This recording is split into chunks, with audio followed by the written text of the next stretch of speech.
yang mana yang telah melimpahkan rahmat, yang telah melimpahkan beribu-ribu nikmat, sehingga kita pada sore hari ini diberikan kesempatan, diberikan rasa semangat yang tinggi untuk bisa mengikuti kegiatan Pondok Ramadan Al-Maghribi dalam kajian sore pada hari ini. Semoga teman-teman dalam keadaan sehat walafiat tanpa kekurangan hal apapun. Amin. Yang kedua, Amin. salam tak lupa curahkan kepada junjungan Nabi besar Muhammad SAW beserta para keluarganya, beserta para sahabatnya dan beserta semoga kita senantiasa menjadikan beliau sebagai suri tauladan dalam kehidupan sehari-hari kita, dan semoga yang diberikan syafaat di yaumil akhir kelak. Amin, Allahumma amin. Baik, selanjutnya langsung saja kita buka dengan membaca Bismillahirrahmanirrahim. Minta tolong untuk yang selain moderator ataupun pemateri untuk mengemute suaranya.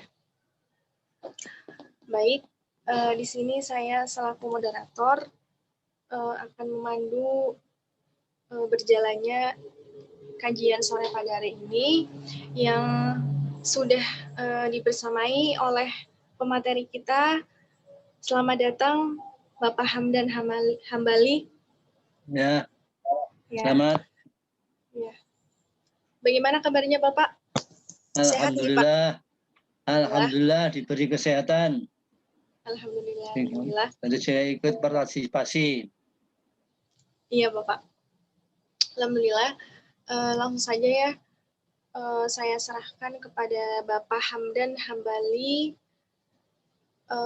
selaku pemateri pada sore hari ini yang akan menyampaikan tentang ideologi dan strategi Muhammadiyah. Waktu dan kesempatan saya persilahkan kepada Bapak. Terima kasih. Assalamualaikum warahmatullahi wabarakatuh. Waalaikumsalam warahmatullahi wabarakatuh. Waalaikumsalam warahmatullahi wabarakatuh. Alhamdulillah alladzi waffaqa man syaa'a li ta'atihi min ibadihil mu'minin. Asyhadu an la ilaha illallah wahdahu la syarikalah. Katabas sa'adata liman 'amila bi syar'ihil qawim. Wa asyhadu anna Muhammadan 'abduhu wa rasuluh. Ba'athahu Allahu rahmatan lil 'alamin. Allahumma shalli wa sallim ala Muhammad wa ala alihi wa sahbihi asma'in, amma ba'du. Saudara-saudara sekalian, khususnya para pimpinan Ikatan Muhammadiyah, mahasiswa Muhammadiyah, mungkin ada para pelajar, Ikatan Pelajar Muhammadiyah, dan mungkin ada yang ikut mensertai dari warga Muhammadiyah, Aisyah, dan sebagainya yang saya hormati. Mudah-mudahan dimuliakan oleh Allah Subhanahu wa Ta'ala, dan pada sore hari ini diberikan kesehatan, yang kebetulan masih diberi ujian sakit. Mudah-mudahan segera oleh Allah disembuhkan dan dikembalikan seperti semula. Amin ya Rabbal Alamin. Gimana suara saya, bisa didengar? Alhamdulillah bisa Pak. Alhamdulillah ya. Alhamdulillah Kita Pak. langsung mulai ya.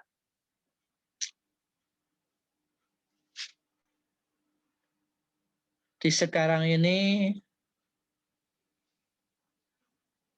Muhammadiyah sudah berusia cukup panjang. Ya, paling tidak 112 tahun. Karena berdirinya tahun 1330 Hijriah sekarang tahun 2020, bahkan 2021. Dalam usia yang begitu panjang,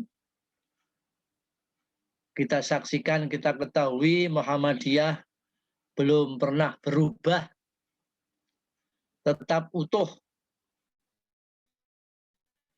dan tetap berada pada identitas dan asasnya.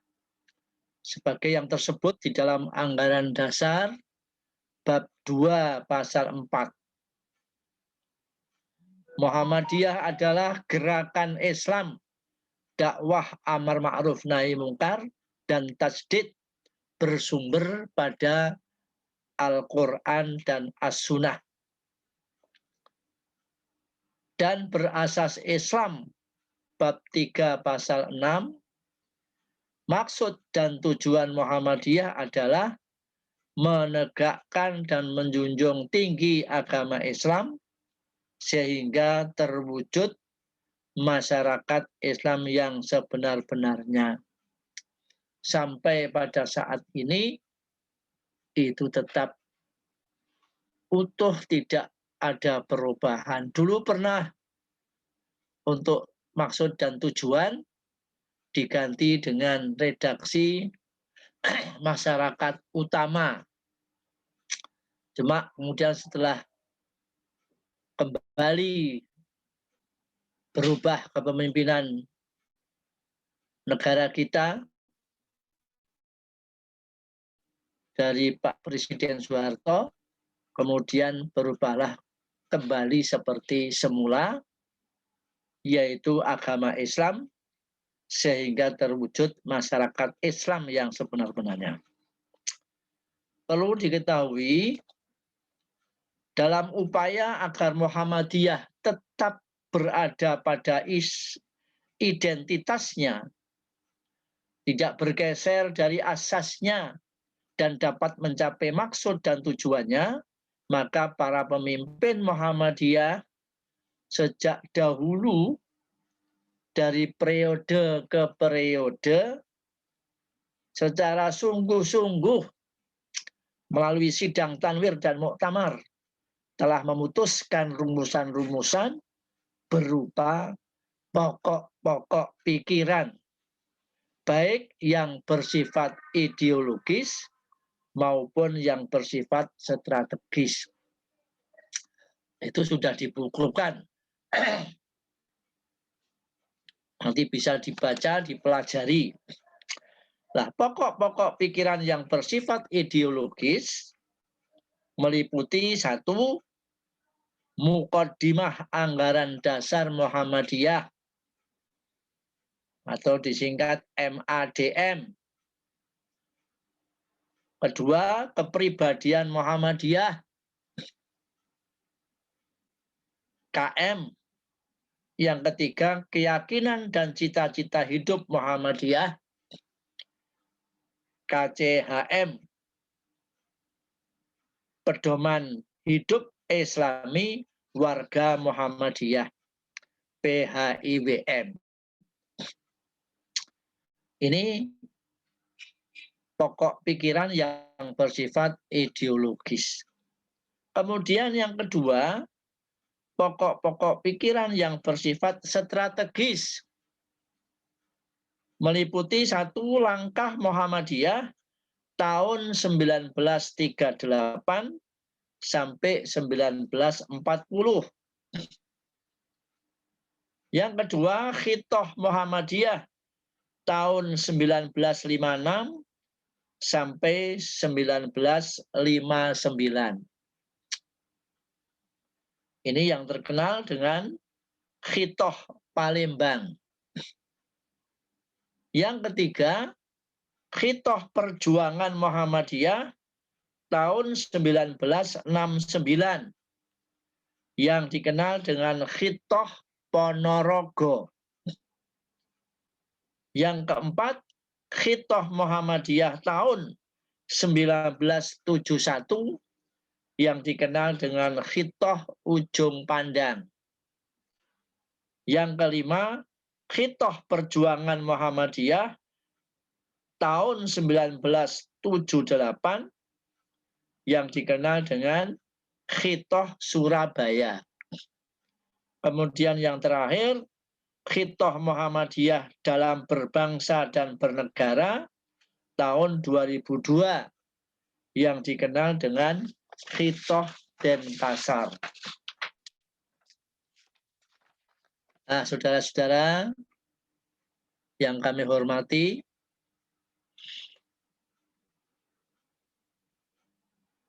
karena itu sebagai kader penerus pelanjut dari Muhammadiyah, marilah kita lanjutkan apa yang telah dilakukan para pendahulu kita. Kita lanjutkan perjuangan mereka dalam memegang teguh ideologi dan strateginya, sehingga kita tetap beristiqomah dalam bermuhammadiyah dalam keadaan dan situasi bagaimanapun. Karena di lingkungan kita, saudara-saudara kita, banyak yang sebenarnya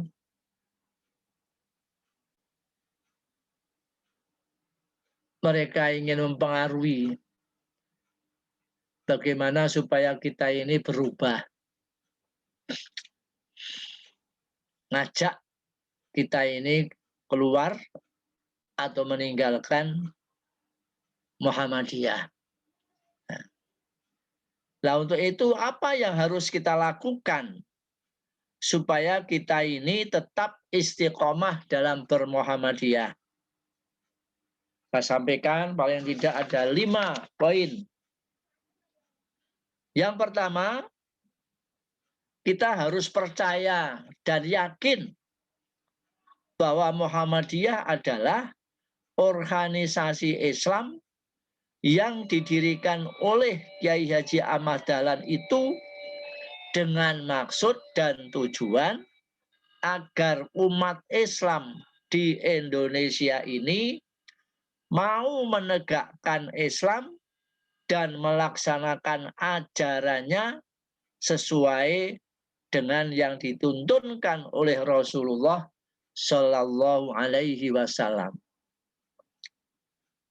Kita harus percaya dan yakin bahwa rumusan-rumusan yang telah diputuskan dan ditetapkan oleh Muhammadiyah adalah untuk tegaknya ajaran Islam di kalangan warga Muhammadiyah sendiri dan di tengah-tengah masyarakat Indonesia pada umumnya. Jadi kita memang harus yakin dan percaya. Kalau tidak, nah kita akan ragu-ragu, apalagi tidak percaya. Maka tidak mungkin kita akan istiqomah dalam bermuhammadiyah. Akan mudah terombang-ambing, mudah percaya kepada yang lain. Apalagi paham-paham ajaran-ajaran organisasi yang baru. Nah, yang biasanya yang baru itu dipandang lebih menarik. Tapi kita harus yakin bahwa Muhammadiyah itu adalah seperti yang saya sampaikan tadi.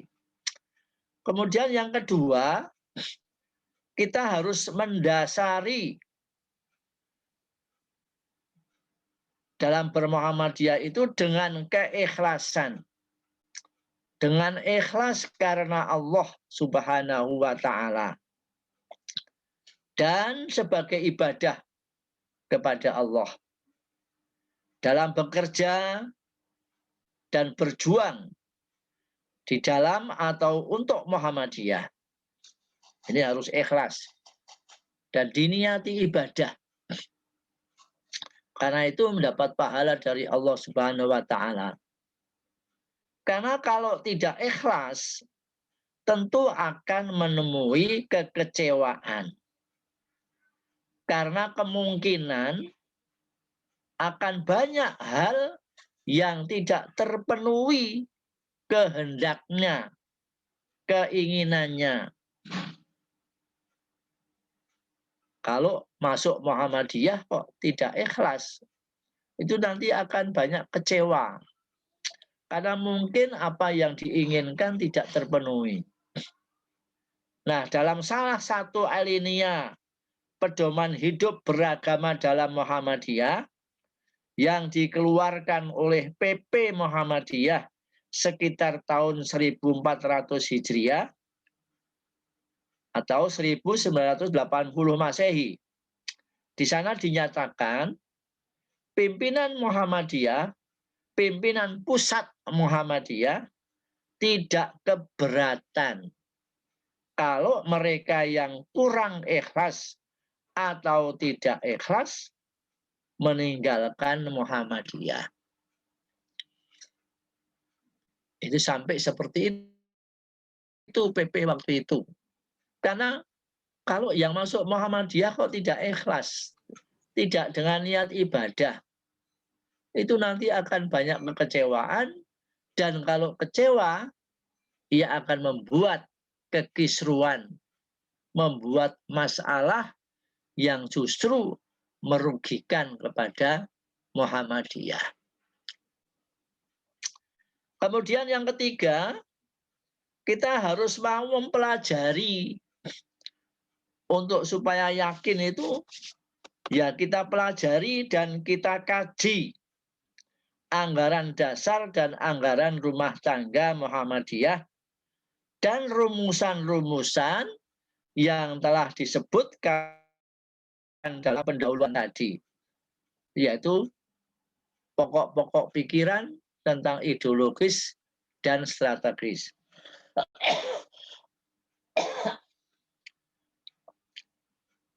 Sehingga kita akan benar-benar mengerti dan memahami apa sih Muhammadiyah itu.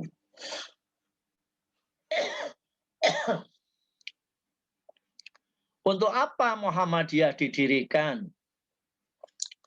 Apa yang diperjuangkan Muhammadiyah? Dan bagaimana memperjuangkannya dan seterusnya. Mungkin bagi orang-orang atau warga Muhammadiyah, masyarakat yang memang tidak bisa mempelajari, berarti tugas Anda, tugas kita semuanya untuk memberitahukan, menyampaikan kepada mereka, sehingga mereka tahu Muhammadiyah itu apa, untuk apa Muhammadiyah didirikan, apa yang diperjuangkan Muhammadiyah, dan bagaimana memperjuangkannya. Jangan sampai nanti mereka menganggap bahwa Muhammadiyah itu seperti yang lain, fahamnya seperti yang lain. Bahkan mungkin ada yang sampai mengatakan sama saja, yang penting Islam. Nah, itu harus difahamkan oleh Anda semuanya. Kemudian yang keempat,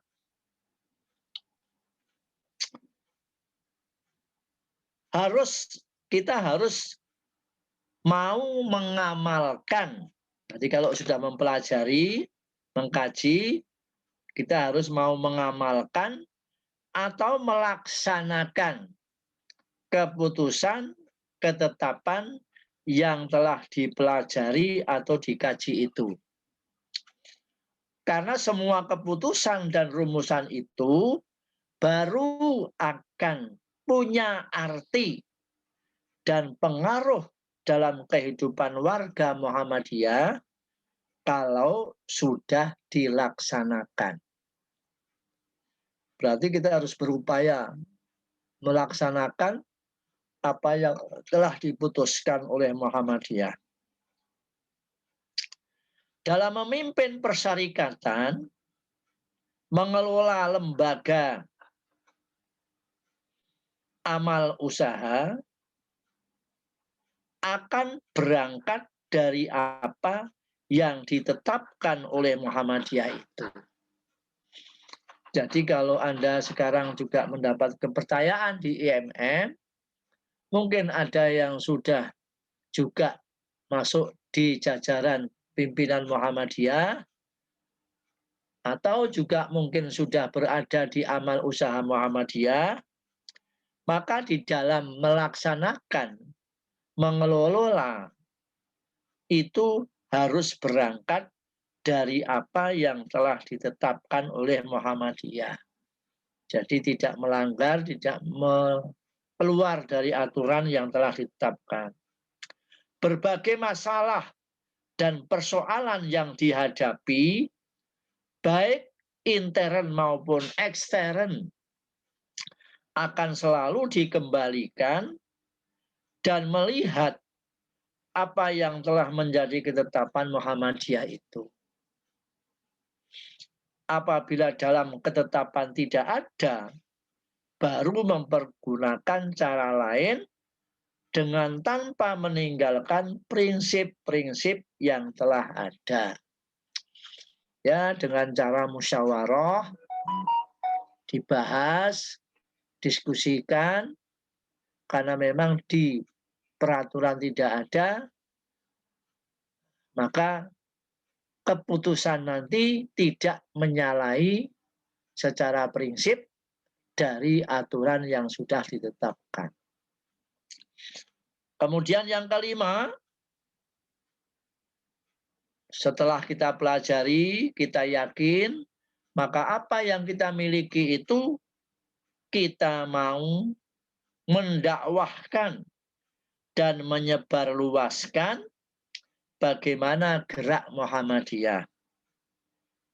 Muhammadiyah bergerak bukan hanya untuk Muhammadiyah sebagai golongan saja.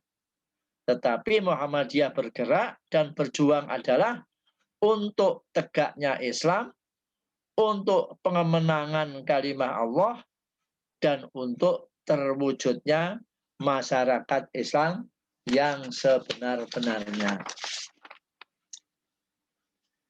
Islam yang digerakkan oleh Muhammadiyah adalah Islam yang sadzajah istilahnya. Sadzajah, Islam yang lugu atau apa adanya. Islam yang menurut Al-Quran dan As-Sunnah.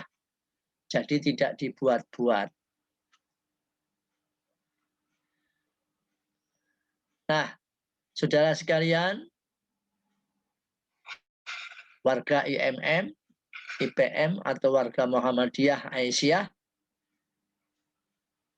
diharapkan dengan memperhatikan, memahami, dan melaksanakan apa yang diuraikan di atas, warga Muhammadiyah, terutama para pimpinan perserikatan atau ortomnya, amal usaha Muhammadiyah, ataupun yang bekerja di perserikatan dan amal-amal usaha Muhammadiyah, memiliki kepribadian Muhammadiyah yang benar, sebagaimana yang dijelaskan oleh Profesor Dr. Haji Yunahar Ilyas LCMA, Allahu Yarham, dalam bukunya Kuliah Akhlak. Di sana disampaikan, dijelaskan bahwa warga Muhammadiyah, khususnya para pimpinan, apalagi mahasiswa yang pada masih muda,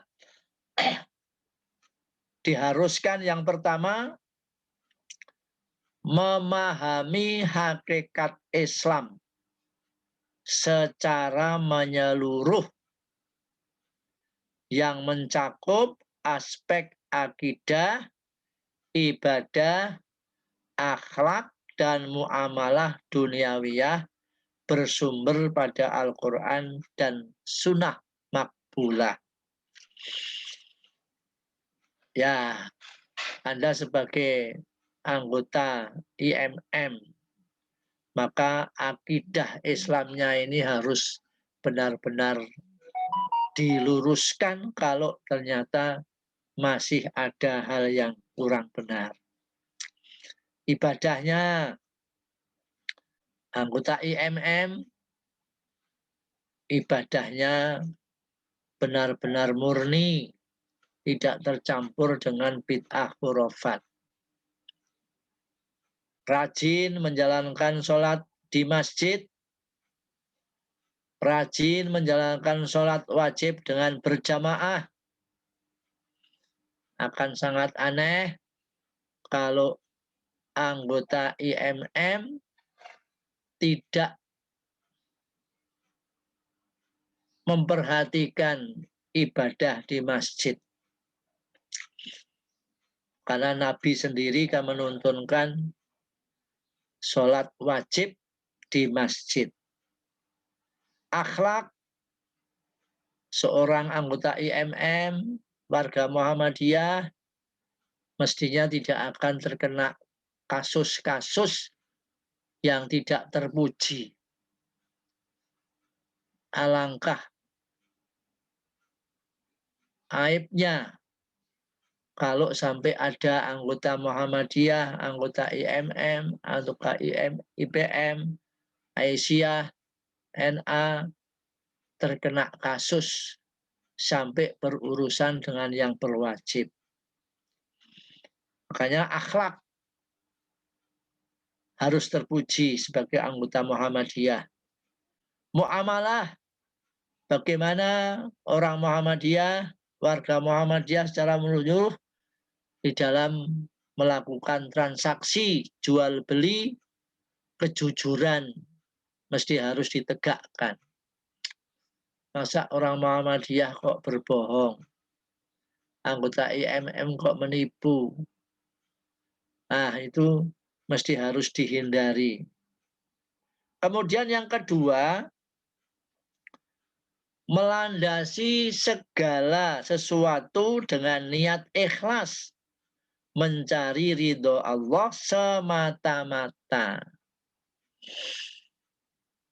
Karena yang dicari ridho Allah, maka perilaku perbuatan yang dilakukan itu benar, tidak mencari pujian dari orang lain.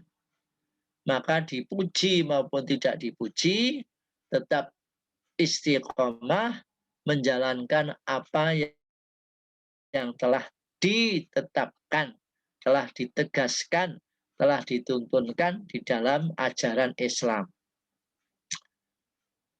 Kemudian yang ketiga, mengamalkan ajaran Islam secara menyeluruh dalam seluruh aspek kehidupan dan berusaha untuk menegakkan Islam dalam kehidupan pribadi, kehidupan keluarga, dan kehidupan bermasyarakat. Dengan orang tua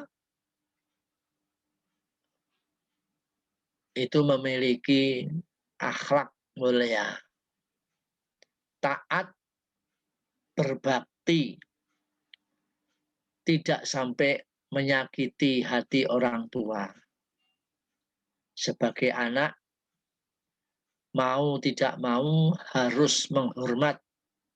Meskipun orang tua kita ini dari sisi pendidikan, pengetahuan tidak lebih tinggi dari kita.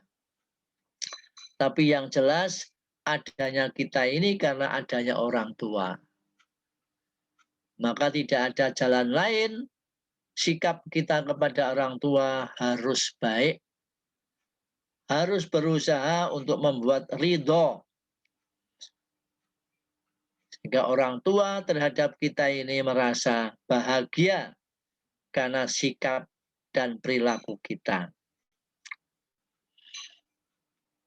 Sehingga terwujud masyarakat utama yang diridhoi oleh Allah Subhanahu wa Ta'ala.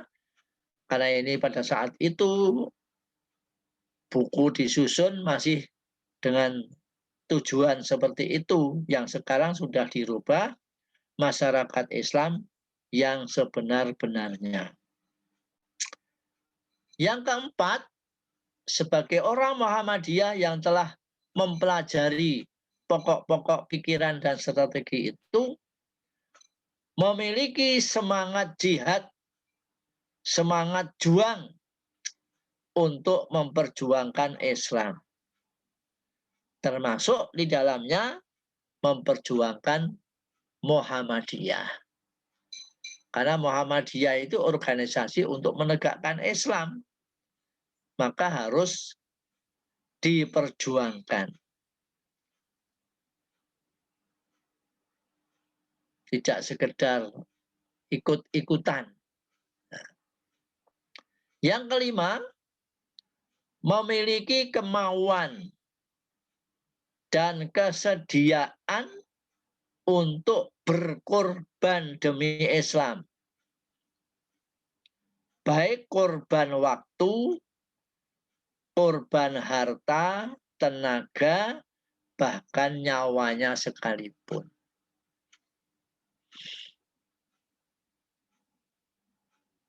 Meskipun tidak sampai mengesampingkan tugas-tugas yang mestinya harus kita lakukan. Bab dulu saya juga mendapatkan anak-anak muda, entah IPM atau IMM, itu kalau sudah semangat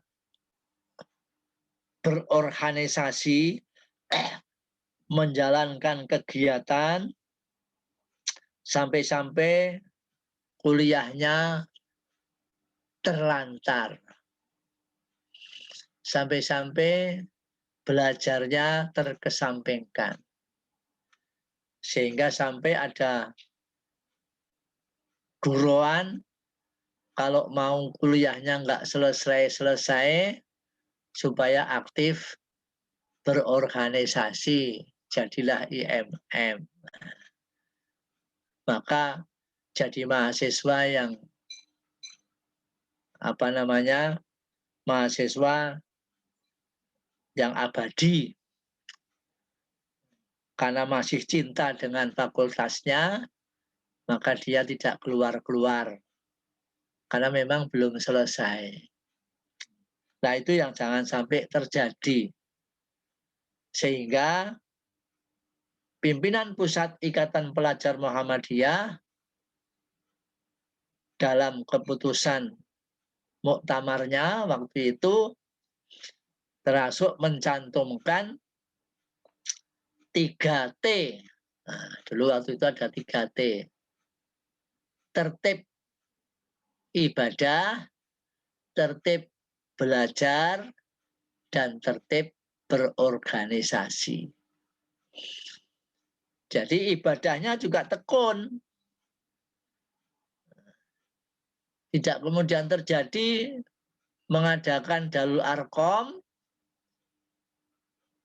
pada soal ibadah, pesertanya dikejar-kejar, dibangunkan supaya berangkat ke masjid atau ke tempat yang sudah disiapkan untuk menjalankan ibadah sholat subuh. Setelah bangun semuanya, panitianya tidur lagi. Nah, katanya itu karena dia tugasnya membangunkan, nah setelah dibangunkan dia tidur lagi. Karena dia panitia, bukan peserta Darul Arqam. Itu alasannya kan begitu. Nah, itu tidak terjadi. Jadi peserta dengan panitia kalau sudah masalah ibadah itu mestinya harus sama. Itu yang saya pesankan. Jadi kalau apalagi zaman sekarang ini cuma aktivis mestinya harus sampai pendidikan yang tertinggi. Ya paling tidak doktor gitulah. Nah, sekarang sudah mulai banyak. Cuma saya pesankan Kalau sudah memiliki titel yang seperti itu, ya ibadahnya juga tetap rajin sesuai dengan tuntunan. Jangan kemudian karena sudah jadi doktor atau profesor, mengkaji terus, malah ibadahnya seenaknya. Sholatnya cepat, supaya segera selesai karena mau rapat, mau nulis lagi, mau diskusi lagi. Jangan seperti sholat tarawih yang di-share itu 10 menit selesai. Katanya Muhammadiyah yang menjalankan sholat tarawih 11 rakaat saja sampai 1 jam, tapi ada yang menjalankan sholat tarawih 23 10 menit. Nah, itu artinya tidak pakai tumak ninah. Nah, itu tidak seperti itu. Yang keenam, mempunyai keteguhan hati dalam mengamalkan, menegakkan, dan memperjuangkan Islam, termasuk Muhammadiyah, dengan arti kata tidak mundur karena ancaman, dan tidak terbujuk dengan rayuan, dan selalu istiqomah dalam kebenaran. Jangan mudah karena mau diiming-imingi jabatan, kemudian keislamannya tertinggalkan. Muhammadiyahnya ditinggalkan.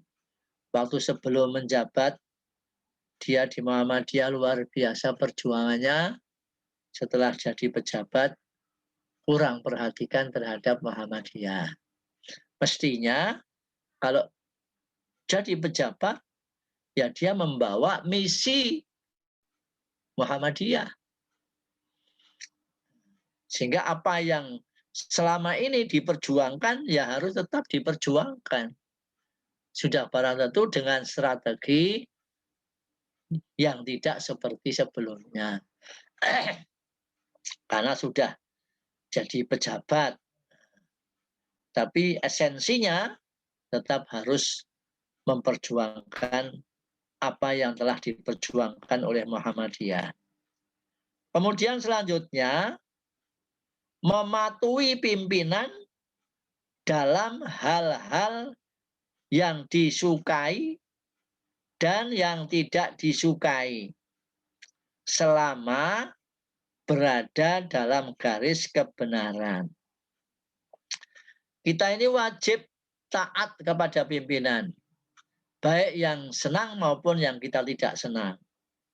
Tapi selama pimpinan itu berada dalam koridor, dalam rel kebenaran. Apabila terjadi perbedaan pendapat antara pimpinan, antara dia, ya, anggota, dan pimpinan dalam hal yang sifatnya mubah atau istihadiyah, dia akan mendahulukan pendapat pimpinan. Jadi kalau sudah masalah yang istihad, ya, atau masalah yang mubah, tidak wajib, tidak harus, bukan akidah, keyakinan, maka pimpinan harus didahulukan. Jadi jangan sampai nanti anggota IMM tidak taat pada pimpinannya karena nggak senang dengan pimpinan. Nanti kalau kita ketemu dengan pimpinan yang tidak benar, malah kita ikuti karena senang, karena suka. Jadi soal taat itu bukan masalah suka dan tidak suka, tapi benar dan tidak benar. Kemudian yang ke-8, mengamalkan ukhuwah Islamiyah dalam kehidupan bermasyarakat.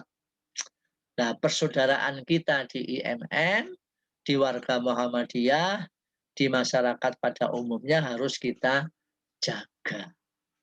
Kita tahu masing-masing orang itu punya sifat yang berbeda-beda. Dan saya kira saudara-saudara sudah bisa merasakan ya di anggota IMM, teman kita itu ada yang gampang marah, gampang tersinggung. Tapi ada juga yang tidak suka marah. Dalam bahasa Jawanya itu dablek. Nah, jadi pokoknya cuek saja. Tapi ada yang mudah sakit hati. Sedikit ada suara yang tidak enak saja sudah. Kemudian kepingin keluar dari IMM. Pengurus karena pendapatnya tidak disetujui, kemudian dia pengen keluar dari kepengurusan. Nah, itu yang tidak boleh. Jadi harus dijaga ukhuwah itu. Sehingga kita memang harus bisa luwes. Dalam Al-Quran itu ada surat Al-Hujurat ayat 11 atau 13 ya. A'udzu billahi minasyaitonir rajim. Inna khalaqnakum min dzakarin wa unsa wa ja'alnakum syu'uban wa qabaila lita'arafu. Jadi Allah menciptakan manusia itu ada laki-laki, ada perempuan yang bersuku-suku, berbangsa-bangsa. Itu artinya mesti beda-beda sifatnya. Putra dengan putri itu mesti punya sifat yang berbeda. Putra biasanya tahan. Putri biasanya tidak tahan di dalam menerima informasi. Ada yang mengatakan kecenderungan putri itu kalau mendapatkan sesuatu berita yang menyangkut orang lain, ingin segera untuk memberitahukan. Kalau laki-laki biasanya bisa menahan, itu katanya begitu. Ada gosip-gosip. Kalau dia lebih dulu bisa memberitahu, itu hanya prestasi. Sehingga menjadi masalah. Nah, padahal kalau ditanya siapa yang bilang, itu juga tidak menjawab. Sehingga akhirnya menjadi lingkaran setan muter aja. Katanya, tapi ujungnya itu tidak ada siapa. Tidak berani. Nah, ini masalah ukhuwah Islamiyah. Gimana kita menghadapi orang yang keras kepala? Itu mestinya kita juga mempelajari. Di mana letak kelemahannya seorang pria? Di mana letak kelemahannya seorang putri? Maka ada keluarga, suami istri, yang laki-laki keras kepala, kok sampai punya anak banyak dan sampai bertahun-tahun sampai tua kok bisa sang ibu itu meladeni suaminya karena sudah tahu di mana letak kelebihannya dan letak kelemahannya. Nanti seorang suami kalau sudah diketuk kelemahannya, suami akan menyerah. Nah, itu artinya seorang istri mempelajari di mana kelemahannya dan kelebihannya. Itu untuk menjaga ukhuwahnya. Yang kesembilan, aktif dalam dakwah Islam atau Muhammadiyah secara murni dan penuh tanggung jawab. Jadi kalau jadi orang IMM, ya siap berdakwah. Kalau yang laki-laki siap kalau kebetulan di dalam masjid waktu Jumat tidak ada khotib, khotib naik, siap. Pengajian yang ngisi pengajian tidak hadir, siap. Nah, jadi berdakwah dalam mengajarkan Islam tidak mesti dalam hal formal, tapi juga lewat pergaulan, lewat bermasyarakat. Dan yang terakhir, sebagai anggota IMM, sebagai warga Muhammadiyah, apalagi pimpinan, bisa dipercaya. Amanah bisa dipercaya dan bisa juga mempercayai orang lain. dalam berorganisasi harus kita bisa dipercaya dan juga bisa mempercayai orang lain. Sebab ada orang itu tidak mudah percaya kepada orang lain. Nah, karena nggak mudah percaya, kemudian tertumpuk pada dirinya. Semua kegiatan, semua perbuatan, semua pemikiran, karena nggak mau mendelegasikan kepada orang lain. Semua mau dikerjakan sendiri. Akhirnya payah sendiri, akhirnya tidak maju. Nah, ini biasanya kalau kita menemukan seperti itu, akhirnya dalam berorganisasi, ketua itu ya buat undangan, ya mengantar undangan, ya memberitahukan. Nanti kalau pas rapat yang datang cuma 3 orang, 4 orang, ya dia yang mimpin. Kemudian nanti semuanya, bahkan mungkin konsumsinya juga dia yang harus nyiapkan. Selesai nanti kalau ada piring, ada segelas, dia yang nyuci. Jadi ketua itu semua harus dia sendiri yang melaksanakan. Nah, ini namanya nggak bisa membagi. Maka harus punya kepercayaan kepada orang lain. Nah, demikianlah apa yang dapat saya sampaikan.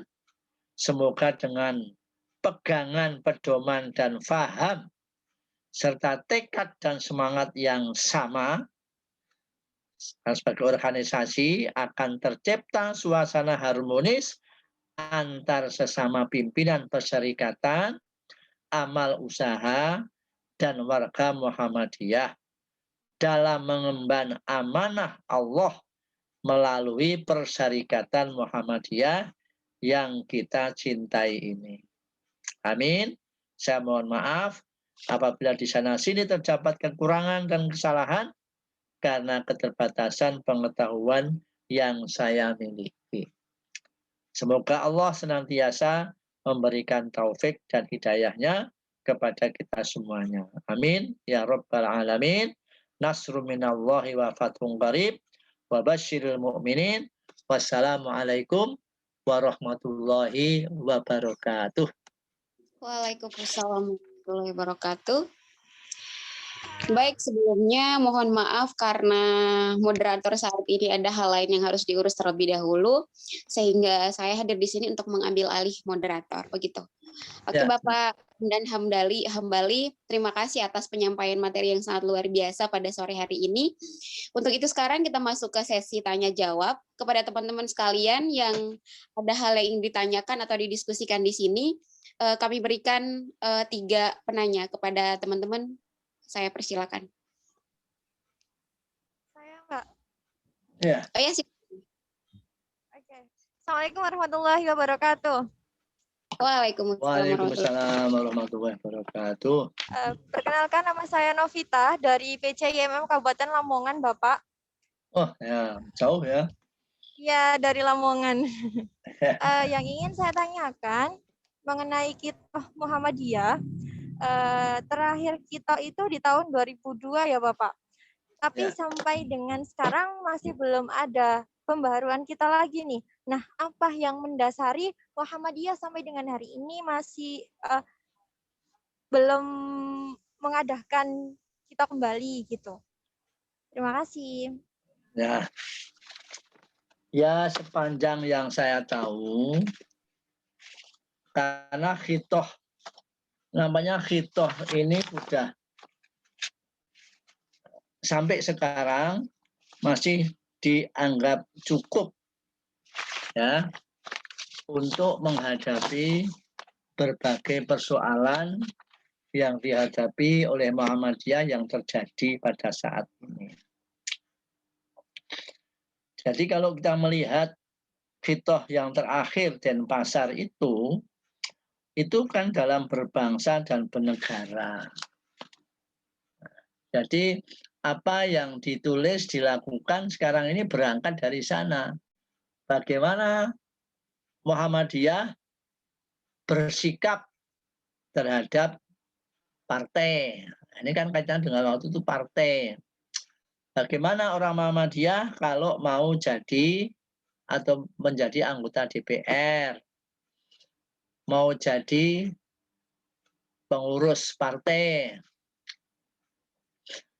mengambil jarak yang sama, tidak melakukan kegiatan-kegiatan yang mengarah kepada partai, sehingga tidak saling dukung-mendukung. Jadi Muhammadiyah itu sudah dianggap cerdas, warga Muhammadiyah dianggap cerdas. Siapa yang mestinya harus jadi pemimpin? Jadi itu saja. Khitoh ini masih banyak yang nampaknya belum mentaati pada khitoh ini. Jadi masih ada yang kemudian menggalang dukungan kepada calon. Dan itu menggalang di kalangan perserikatan. Katakanlah dengan cara kampanye. Seperti halnya partai itu, orang partai itu sendiri. Jadi menurut saya masih dianggap memenuhi untuk menghadapi berbagai persoalan di negara kita ini. Saya kira gitu, Mbak. Baik, terima kasih Bapak. Ya, sama-sama. Ya. Ini Lamongan di Jogja atau Lamongan sana? Lamongan asli, Bapak. Oh, gitu. Ya. Oke, baik. Terima kasih kepada Bapak Hamdan Hambali atas jawabannya. Kepada Imawati Novita dapat diterima. Oke, kepada teman-teman yang lain, ada yang ingin ditanyakan, silakan langsung saja menyalakan mikrofonnya.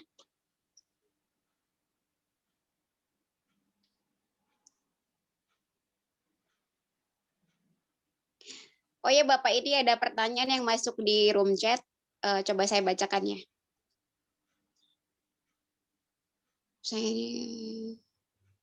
Apa pandangan Muhammadiyah terhadap tindakan seorang anak yang selalu menghabiskan ataupun menyia-nyiakan pengorbanan orang tua dalam membiayai anak yang kuliah, namun anak ini tidak melaksanakan kuliahnya dengan apa yang diharapkan orang tuanya, malah menghabiskan uang orang tua hanya untuk berfoya-foya dalam hal yang tidak baik, dan sampai akhirnya dia tidak menyelesaikan tugas tersebut.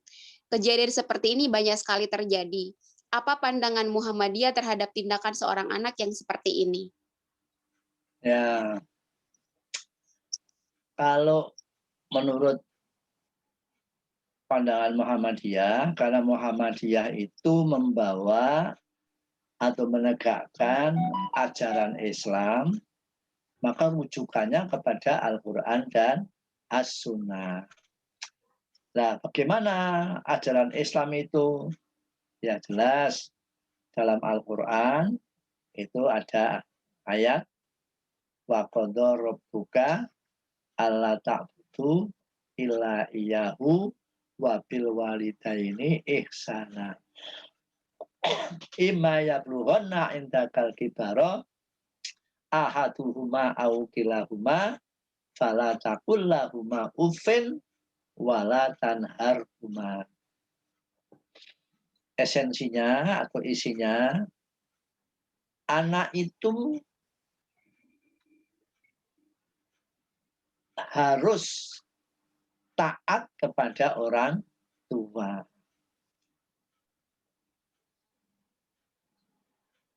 Tidak boleh menyakiti hati orang tua.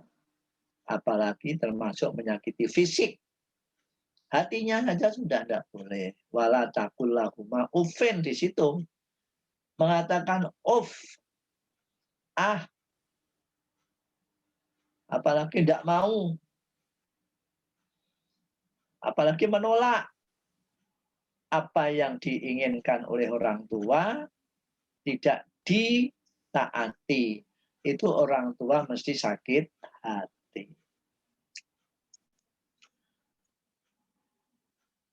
Apalagi sampai menghardik, menggertak. Itu orang tua mesti sakit hati. Nah, kalau orang tua sudah sakit hati, nampak atau tidak, itu Allah tidak ridho pada anak itu. Meskipun mungkin secara lahir, secara lahiriah, orang tua itu mengatakan, lah terserah itu. Yang penting saya sudah memberi nasihat atau sudah bertanggung jawab karena anaknya itu mau kuliah kemudian dibiayai. Nah, kalau kenyataannya selama kuliah, apalagi dia orang Lamongan ya, tadi Mbak Novita tadi, mahasiswa yang dari Lamongan kuliah di Jogja. Di Jogja ternyata tidak pernah belajar, tidak pernah kuliah, atau kuliah di kelas ngantuk, ya.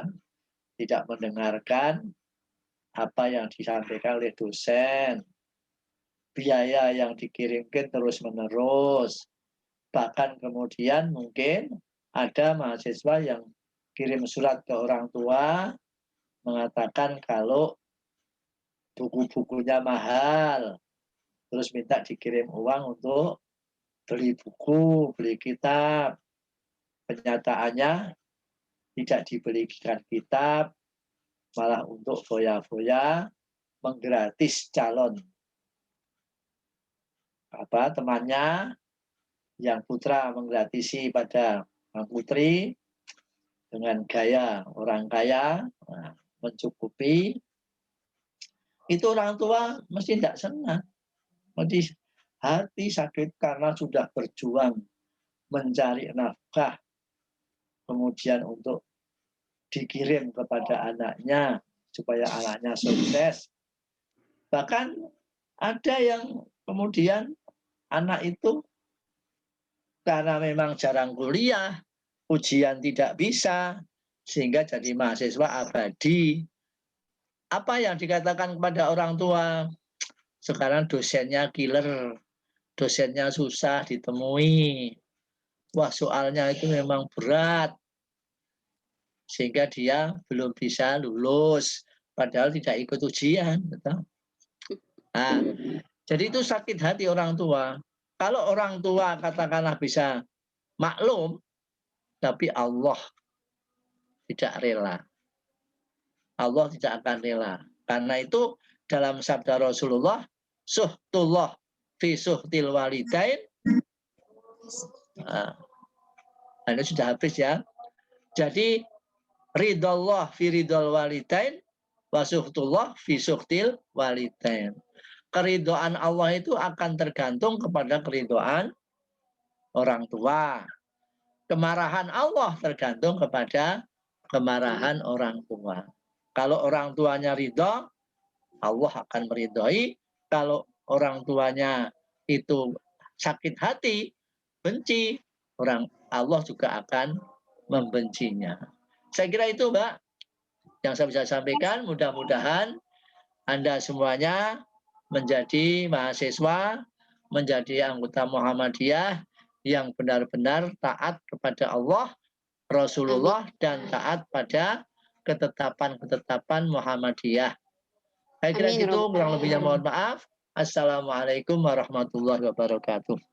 Waalaikumsalam warahmatullahi wabarakatuh. Baik, kepada Bapak Hamdan Hambali, terima kasih banyak telah bersamai kami sampai detik Ya, ini. sama-sama. Kepada teman-teman sekalian, kepada Imawan Adit yang tadi bertanya, semoga dapat menerima jawabannya. Untuk sesi tanya jawab kita cukupkan karena memang sekarang sudah adzan, begitu ya Pak? Iya. Ya Saya baik Bapak. Menikmati hidangan yang sudah disediakan. Baik Bapak, terima kasih banyak. Untuk itu saya sebagai moderator menutup diskusi kali ini dengan membaca hamdalah. Alhamdulillahirabbil alamin. Lilhaq fastabiqul khairat. Wassalamualaikum warahmatullahi wabarakatuh. Terima kasih banyak Bapak. Waalaikumsalam warahmatullahi wabarakatuh. Ya, sama-sama.